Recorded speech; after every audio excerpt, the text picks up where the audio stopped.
नमस्कार दोस्तों, स्वागत है आपका अपना ही यूट्यूब चैनल टुडे एग्जाम पर। दोस्तों आज है आपका 2 मई 2023 और आज आपका एसएससी एमटीएस का एग्जाम था। सेकेंड शिफ्ट की भी एग्जाम समाप्त हो गई है। सेकेंड शिफ्ट के एग्जाम में जीके जीएस के सेक्शन से जो भी प्रश्न पूछे गए सभी प्रश्नों को लेकर आ गया हूं। दोस्तों अगर आपको लगे कि कोई भी प्रश्न गलत है तो आप मुझे कमेंट करके पूछ सकते हैं। 100% ओरिजिनल प्रश्न है, साथ में एक्स्ट्रा फैक्ट है इंपॉर्टेंट वाली। जैसा कि आप जानते हैं मैं आपको एक्स्ट्रा फैक्ट के साथ ही पढ़ाता हूँ। जितने भी एग्जाम्स में मैंने एनालिसिस करवाया सभी एग्जाम में एक्स्ट्रा फैक्ट जो है एग्जाम में देखने को मिल जाती है। और जो इससे पहले मैंने एमटीएस के लिए 37 प्रैक्टिस सेट का वीडियो करवाया है, अगर आपको एग्जाम देना है तो जरूर विजिट कर लें। काफ़ी फायदा मिल रहा है। 2 शिफ्ट की एग्जाम हुई, 2 शिफ्ट में यहाँ पे पहले शिफ्ट में 7 से 8 प्रश्न मिले थे, ये दूसरे शिफ्ट में तो 9 प्रश्न मिले हैं। तो यहाँ पर आप देख लीजिएगा, जो मेरे बच्चे मेरे से पहले जुड़े हुए हैं वो खुद ही बताएंगे कमेंट करके। चलिए शुरू करते हैं।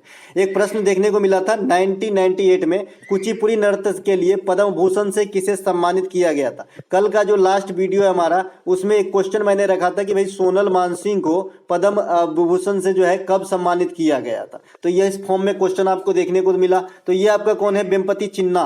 वेम्पति चिन्ना जो है ये आपका पद्म भूषण से सम्मानित किए गए थे कब, 1998 में। ठीक है, वेम्पति चिन्ना 1967 में साहित्य नाटक अकादमी फेलोशिप अवार्ड से भी सम्मानित किए जा चुके हैं। अब देखिए, संगीत नाटक अकादमी में 2 प्रकार के पुरस्कार होते हैं। एक तो जनरल पुरस्कार होते हैं जिसमें आपका 1 लाख रुपए की राशि और एक प्रशस्ति पत्र और 1 साल प्रदान किया जाता है, और एक होता है आपका फेलोशिप अवार्ड। तो ठीक है, तो संगीत नाटक अकादमी में भी 2 प्रकार का पुरस्कार होता है, ये बात भी ध्यान रखेंगे। 1967 में वेम्पति चिन्ना को जो है दिया गया था। कुचिपुड़ी कहाँ का नृत्य है दोस्त, तो ये आपका आंध्र प्रदेश का है। कैसा नृत्य है, तो क्लासिकल डांस है, शास्त्रीय नृत्य है। शास्त्रीय नृत्य कितने हैं, 8 शास्त्रीय नृत्य है। और कुचिपुड़ी नृत्य के जो फेमस कैरेक्टर है ये रेड्डी फैमिली है ना। रेड्डी फैमिली जैसे राधा रेड्डी, राजा रेड्डी, है ना। तो ये सब कहाँ से है, कुचिपुड़ी से जुड़े हुए हैं। इसके अलावा शास्त्रीय नृत्य 8 है। तो आज शास्त्रीय नृत्य से 2 क्वेश्चन पूछे गए हैं यहाँ पर। तो शास्त्रीय नृत्य 8 का नाम से सिर्फ यहाँ पे एक क्वेश्चन आपको बन जा रहा है, तो आप याद क्यों नहीं कर लेते। देखिए, भरतनाट्यम, भरतनाट्यम, मोहिनीअट्टम, कथकली, कुचिपुड़ी, कथक, ओडिसी, सतरिया, ये सभी के सभी जो है आपका क्या है, शास्त्रीय नृत्य है 8। ये कहाँ कहाँ के हो जाएंगे, तो भरतनाट्यम हो जाएगा भैया तमिलनाडु का, कथकली हो जाएगा केरल का, मोहिनीअट्टम केरल का, कुचिपुड़ी आंध्र प्रदेश का, कथक आपका नॉर्थ इंडिया का, ओडिसी नाम से स्पष्ट है ओडिशा का, मणिपुरी नाम से स्पष्ट है मणिपुर का, और सतरिया हो जाएगा आपका असम का। ठीक है, जब सतरिया पूछा जाएगा तो लंबा टाइम तक पूछा जाता है क्योंकि ये लेटेस्ट वाला जो है आपका शास्त्रीय नृत्य है ना। इसके अलावा एक प्रश्न आपसे पूछा गया था FRBM के फुल फॉर्म के शब्द F का क्या मतलब है। ठीक है, अच्छा नृत्य से कुछ और बात ध्यान रखेंगे। जो भरतनाट्यम है इसमें भगवान शिव की पूजा की जाती है। जो आपका मोहिनीअट्टम है इसमें भगवान विष्णु की पूजा की जाती है ना। इसके अलावा जो आपका ये मणिपुरी है इसमें भगवान कृष्ण की पूजा की जाती है। जो बथुकम्मा त्योहार होता है तेलंगाना के अंदर मनाया जाता है, इसमें महागौरी की पूजा की जाती है, यानी पार्वती की पूजा की जाती है। तो ये सब कुछ है यहाँ पे एग्जामिनर यहाँ तक जब लंबे समय में बैठे रहते हैं तो यहाँ तक भी पहुंच जाते हैं। इसके अलावा एक प्रश्न पूछा गया था FRBM में फुल शब्द का F का फुल फॉर्म पूछा गया था। तो F का होता है आपका फिजिकल, क्या होता है, फिजिकल वित्तीय, है ना। Physical responsibility and budget management होता है इसका। फिजिकल का हिंदी जो है वित्तीय होता है। वित्तीय मतलब आप समझ रहे हैं ना, अर्थ वाला वित्तीय, पैसा वाला वित्तीय। जब आय से अधिक व्यय हो किसी देश या किसी मतलब गणतंत्र का, जब मान लीजिए जितना आय है 100 रुपये आमदनी है और 120 रुपये खर्च है, तो घाटा में तो जाना है ना। तो ऐसी स्थिति को क्या कहते हैं, राजकोषीय घाटा। क्या कहते हैं, राजकोषीय घाटा। तो ये भी कई बार सूत्र आपके एग्जाम में पूछा गया है, जो लगेगा कि। इसके अलावा अगला प्रश्न पूछा गया था कि भारतीय अधीनस्थ कुल भूभाग पूरे विश्व के भूभाग का लगभग कितना प्रतिशत है। यानी भारत के पास जो भूमि की रकबा है ये पूरे विश्व का लगभग कितना प्रतिशत है। ये तो बड़ा एनिसेंट क्वेश्चन है, हर बच्चे की जबान पे होती है। 2.4% हो लगभग है। ठीक है, 2.4%, जरूरी नहीं कि हमेशा 2.4 ही देगा, तो लगभग 2 देगा, लगभग 2.5 देगा, 3 से कम देगा, कई फॉर्म में पूछे जा सकते हैं, दिमाग आपको चलाना है। ठीक है, तो भारत के पास इतने जो है भूमि है पूरे विश्व का। अब भारत के पास जो है पूरे विश्व की जनसंख्या कितनी रहती है भाई, तो पहले 17 या 18% था, लेकिन आई होप जब जनगणना 2021 की डाटा रिलीज होगी तब पता चलेगा कि यहाँ 20% से ज़्यादा जो पब्लिक है ये इंडिया में ही रहता है पूरे विश्व का। ठीक है, 142 करोड़ का अनुमान तो लगा ही दिया है संयुक्त राष्ट्र संघ ने, है ना। उस हिसाब से ये चाइना को भी पछाड़ रहा है, तो इस हिसाब से मैं बता रहा हूँ 20% से ज़्यादा होगा। ठीक है, इसके अलावा भारत विश्व में 7वां सर्वाधिक सबसे बड़ा देश है क्षेत्रफल के हिसाब से। इससे मात्र 6 देश ही है जो इससे बड़ा है क्षेत्रफल के हिसाब से, जिसमें सबसे बड़ा आपका रसिया है जो यूक्रेन को नाक में दम कर रखा है। इसके अलावा कनाडा है। कनाडा के बारे में क्या है आपको जानने योग्य कि दुनिया में सबसे बड़ी स्थलीय, सबसे लंबी स्थलीय सीमा वाला देश है कनाडा। कागज के उत्पादन में प्रथम है कनाडा। कनाडा और अमेरिका में जो आपका झील है सीमा पर स्थित, तो इसे भी ध्यान रखेंगे, नियाग्रा फॉल वगैरह, है ना। या रूस तो आप जानते ही हैं। इसके अलावा अमेरिका के बारे में क्या करना, विश्व बैंक वगैरह की मुख्यालय है यहाँ पे। संयुक्त राष्ट्र संघ का मुख्यालय है न्यूयॉर्क में, है ना। वाशिंगटन डीसी में इसका राजधानी है। चाइना को आप तो जानते ही हैं, कोरोना फैलाया था, बगल में ही रहते हैं। ब्राजील जानते हैं, सांपों का देश कहा जाता है इसे। ऑस्ट्रेलिया एकमात्र ऐसा देश है जो खुद में महाद्वीप भी है ना, ये भी आप जानते हैं। और ऑस्ट्रेलिया महादेश के बारे में और क्या है, यहाँ एक भी ज्वालामुखी नहीं है, कोई भी ज्वालामुखी नहीं है ऑस्ट्रेलिया में। ठीक है, और यूरोप में कोई भी रेगिस्तान नहीं है। कई दफा एग्जाम में क्वेश्चन यहाँ पे ऑप्शन छांटने से पता चल जाता है ना। इसके अलावा हमारा आ जाता है भारत, 7वां कंट्री। और भारत से जो जस्ट बड़ा है ये है आपका अर्जेंटीना, तो इसे भी ध्यान रखेंगे। अर्जेंटीना से एक क्वेश्चन कई बार एग्जाम में देखा गया कि इसकी राजधानी जो है ये किस नदी के किनारे है, ब्यूनस आयर्स, तो ये लाप्टटा नदी के किनारे है। लाप्टटा नदी के किनारे आपका ब्यूनस आयर्स जो अर्जेंटीना की राजधानी है ना। इसके अलावा अगला प्रश्न पूछा गया 2011 की जनगणना के अनुसार दिल्ली की साक्षरता दर क्या है, लिटरेसी रेट क्या है। देखिए दिल्ली का साक्षरता दर 86.2 है। भैया जनगणना से 2 क्वेश्चन पूछे गए और जनगणना 2011 का पूरा वीडियो जो है मैंने बना के एक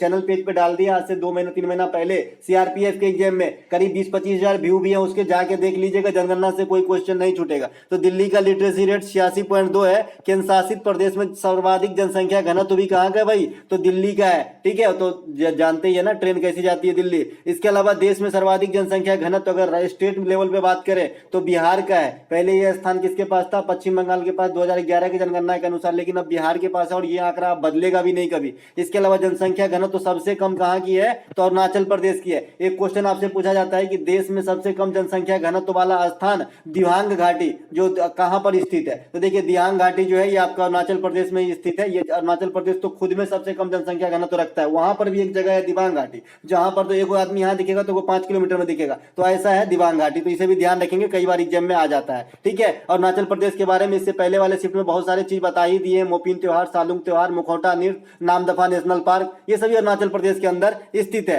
अगला जो प्रश्न है विंग्स ऑफ फायर के लेखक कौन है, पूछा गया था। अभी अगर आपको याद हो, कलाम साहब के 2 पुस्तक का नाम मैंने बताया, अग्नि का उड़ान विंग्स ऑफ फायर, और दूसरा मैंने बताया था इग्नेटाइट माइंड, याद है इग्नेटाइट माइंड, है ना, ज्वलंत दिमाग, है ना। तो ये दोनों जो आपका किसके पुस्तक है, तो ये आपके एपीजे अब्दुल कलाम साहब के पुस्तक है। अपने चैनल का लोगो भी है, जैसे कि आप जानते हैं, बहुत ही बड़े हस्ती हैं इन्होंने, है ना। तो इग्नेटाइट माइंड और आपका जो है विंग्स ऑफ फायर के लेखक कौन है, कलाम साहब है। भारत का मिसाइल मैन भी कहा जाता है कलाम साहब को। प्रथम वैज्ञानिक जिन्होंने राष्ट्रपति का पद संभाला इंडिया में, ये भी कलाम साहब हैं। इसके अलावा सुखोई जेट फाइटर में उड़ान भरने वाले प्रथम राष्ट्रपति कौन हुए, कलाम साहब। सेकंड राष्ट्रपति कौन हुए, तो प्रतिभा देवी पाटिल सिंह जो प्रथम महिला राष्ट्रपति भी थी इंडिया की, तो ये सुखोई फाइटर में सेकंड राष्ट्रपति के तौर पर, प्रथम महिला राष्ट्रपति के तौर पर जो है उड़ान भरी थी। अभी अभी राष्ट्रपति द्रौपदी मुर्मू ने जो आपका असम में एक तेजपुर जगह है जो एयर स्टेशन है, वहां से सुखोई जेट में मतलब उड़ान भरी है। तो इस प्रकार से तीसरी राष्ट्रपति बनी है आपका फाइटर जेट में उड़ान भरने वाली मुर्मू साहिबा। तो इसे भी ध्यान रखेंगे,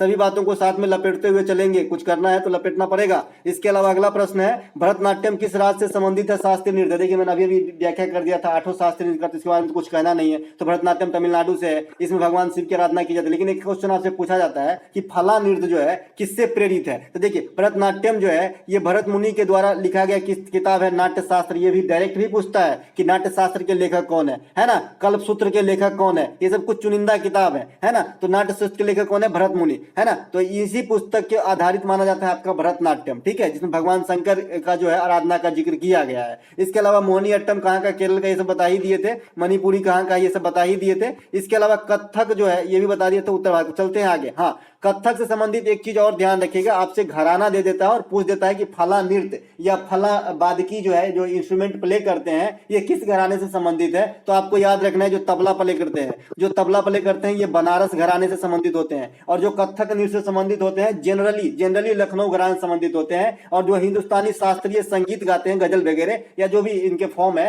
तो ये जो है जनरली किराना घराना से संबंधित होते हैं, जैसे आपका पंडित भीमसेन जोशी साहब, तो ये किराना घराना से संबंधित है। इसके अलावा इससे और भी कुछ आपको याद रखना है, जैसे पूछा गया था कि भाई कर्नाटक संगीत और हिंदुस्तानी संगीत में संगीत के कितने स्वर होते हैं, तो आपको बताना है भैया 12 स्वर होते हैं, दोनों में 12 स्वर होते हैं। एक बार तो क्वेश्चन पूछा गया कि हिंदुस्तानी संगीत जो है किस क्षेत्र में गाई जाती है, तो देखिए साउथ रीजन को छोड़ के जो भी इंडिया का पार्ट बच जाता है, वहां पे जो शास्त्रीय मतलब क्लासिकल सॉन्ग की फॉर्म है उसे हिंदुस्तानी संगीत कहते हैं। और जो कर्नाटक, तमिलनाडु, केरला इसके पार्ट में जो गाया जाता है, वहीं पर सेम चीज को कर्नाटक संगीत कहते हैं। हाँ, इसके भाषा अलग होते हैं, है ना। तो चलते हैं आगे। अगला प्रश्न है हमारा, अनुच्छेद 17 का संबंध किससे है। अगर आपसे पूछे कि जो भारत रत्न मिला था सबसे पहले गायकी के लिए किसे मिला था, तो कर्नाटक संगीत में ही मिला था, एम सुब्बा लक्ष्मी को। तो इसे भी ध्यान रखेंगे, 1998 में मिला था, ठीक है। इसके अलावा रविशंकर साहब को मिला, फिर बिस्मिल्लाह खान को भी मिला, फिर 2001 में ही लता मंगेशकर को मिले, 2008 में भीमसेन जोशी को मिले, 2019 में भूपेन हजारिका को मिले। इस प्रकार से अनुच्छेद 17 का संबंध किससे, इससे पहले वाले शिफ्ट में भी डिस्कशन कर दिया था।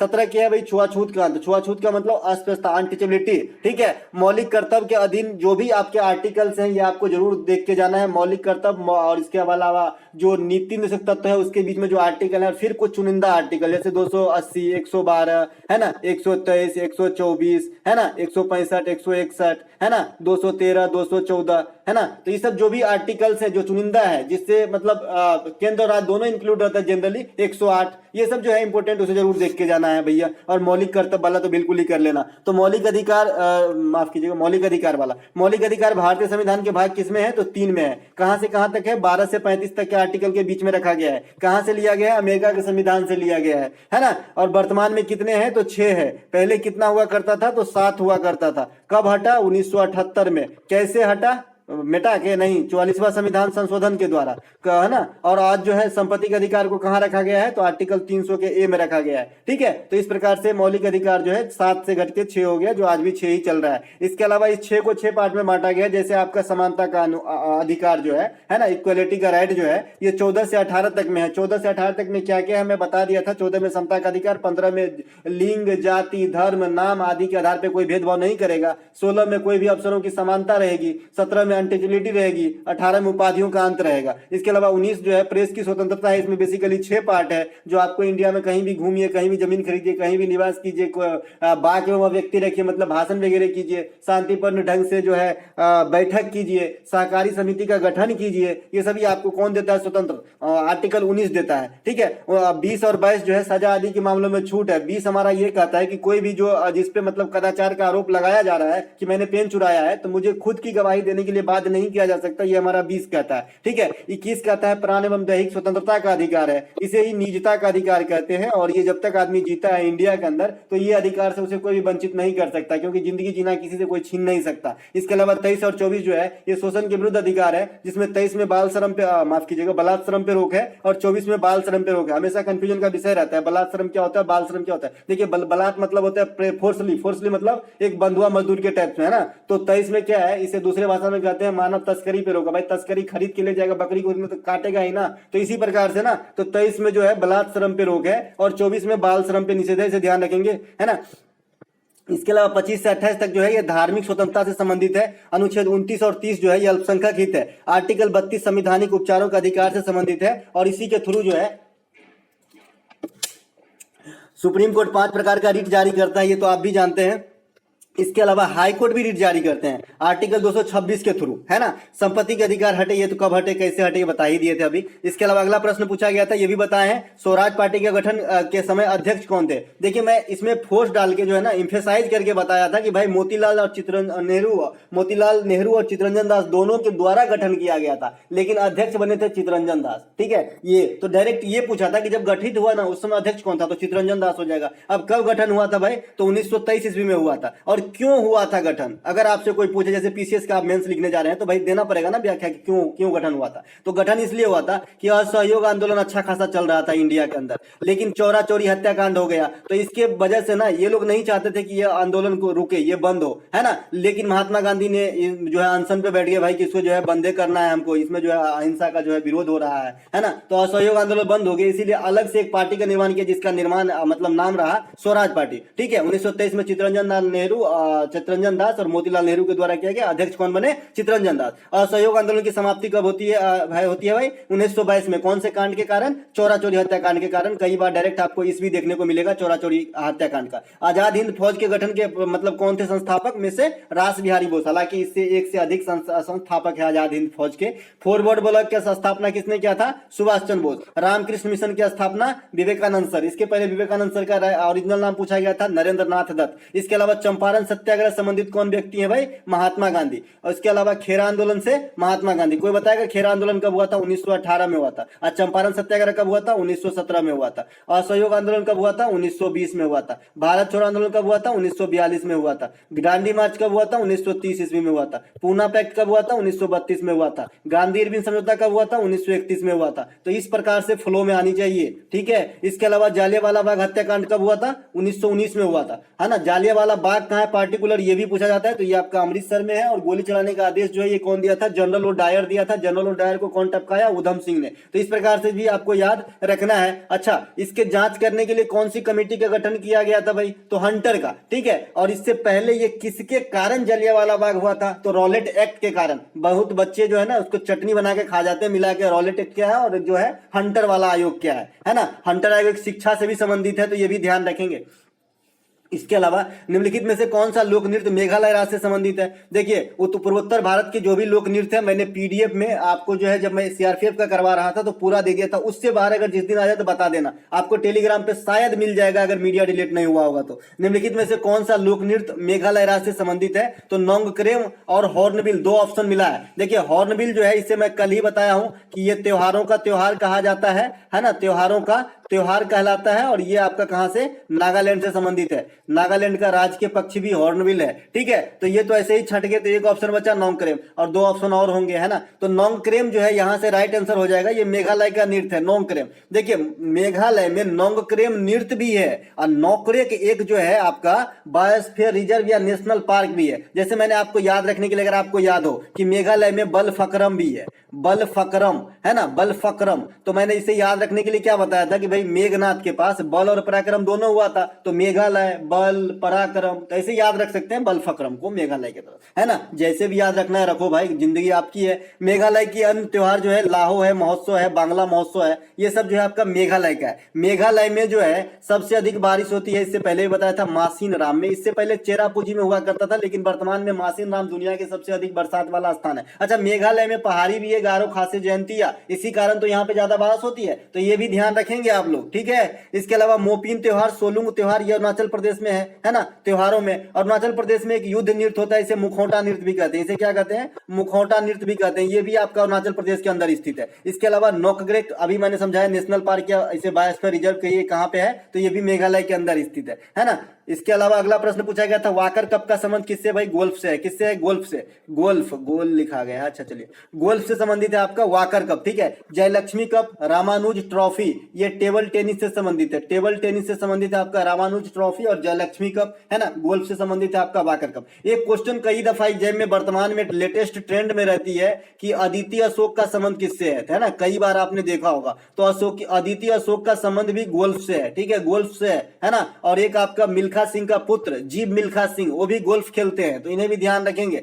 Durand cup, robbers cup, Merdeka cup, ये तीनों के तीनों फुटबॉल से संबंधित है ना, जिसमें रोबर्स कप जो है काफी पूछा जाता है आपके एग्जाम के अंदर। नारंग कप, चड्ढा कप, अमृत दीवान कप बैडमिंटन से संबंधित है। ये इतने इंपोर्टेंट नहीं है भाई, जो इंपोर्टेंट नहीं है। इसके अलावा जो बैडमिंटन में आपसे पूछा जाता है थॉमस कप, उबेर कप। देखिए थॉमस कप, उबेर कप में जिस प्रकार से आपने गिद्धा और भांगड़ा का नाम सुना होगा, गिद्धा और भांगड़ा का नाम सुना होगा, आप टोटा लग रहा है ना, लगेगा, है ना। तो गिद्धा और भांगड़ा क्या है भाई, लोक मतलब नृत्य का फॉर्म है, कहाँ का है, पंजाब का है ना। तो इसमें क्या होता है कि गिद्धा के अंदर खाली फीमेल ही नृत्य करती है और भांगड़ा के अंदर खाली मेल ही नृत्य करता है, ठीक है। उसी प्रकार से थॉमस जो है ये खाली मेल ही खेलता है और उबेर कप जो है ये खाली फीमेल ही खेलता है ना। समझ गए चारों एक साथ। तो इसी प्रकार से ध्यान रखेंगे। और इस बार जो लेटेस्ट थॉमस कप है ये इंडिया ने इतिहास रचा था। 2022 वाला थॉमस कप के विजेता इंडिया है, इंडोनेशिया को हरा के, तो इसे भी ध्यान रखेंगे। इसके अलावा आगा खां कप काफी बार आपने एग्जाम में अटेंड किया होगा। Aga Khan cup, Rangaswamy cup, Beighton cup, ये सभी हॉकी से संबंधित है। साथ ही साथ मेजर ध्यानचंद जो ट्रॉफी है ये भी आपके हॉकी से संबंधित है, क्योंकि हॉकी के जादूगर ही मेजर ध्यानचंद है ना,